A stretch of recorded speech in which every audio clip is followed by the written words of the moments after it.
हम लक्ष्मी चौधरी अहाँ सब मिथिलावासी के प्रणाम करे छी। आइ हम एकटा भगवती के गीत गाबऽ जा रहल छी।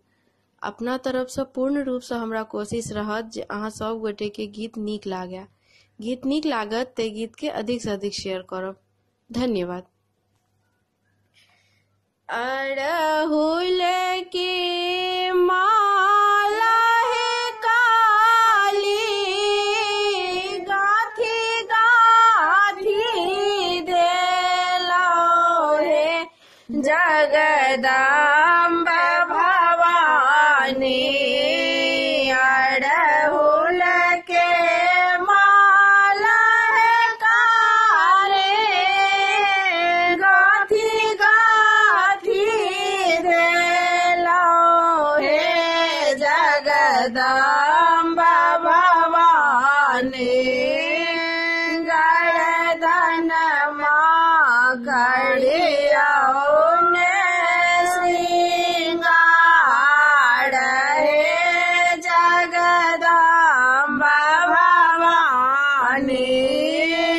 गर्दन माँ करियौने श्रृंगार है जगदम्ब भवानी।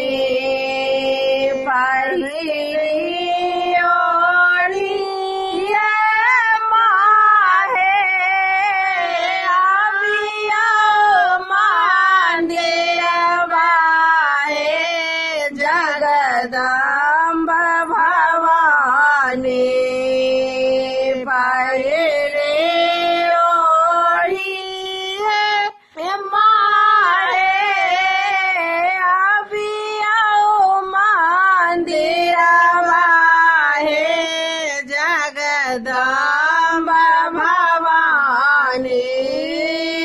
करियो माँ अबला के उद्धार है जगदम्ब भवानी।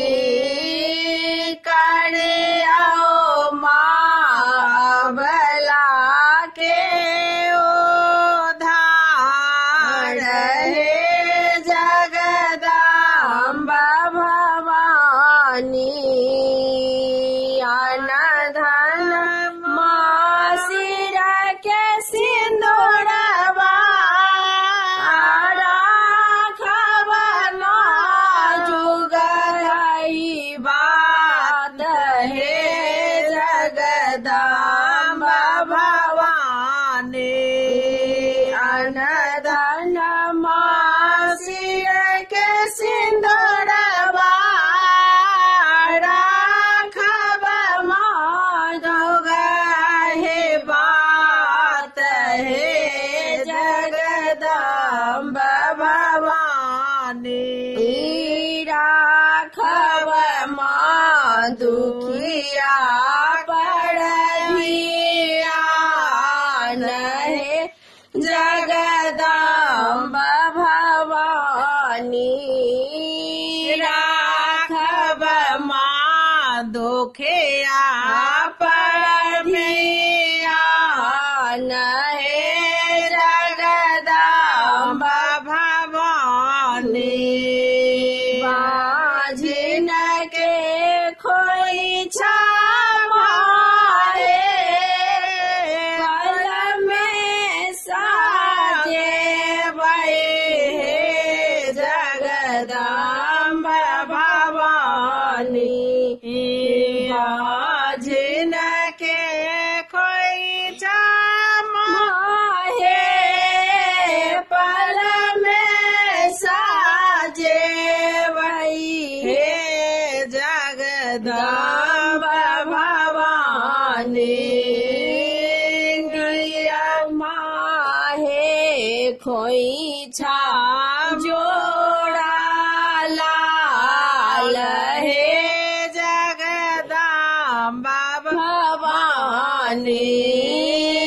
दियो माहे खोइछा जोड़ा लाल हे जगदम्ब भवानी।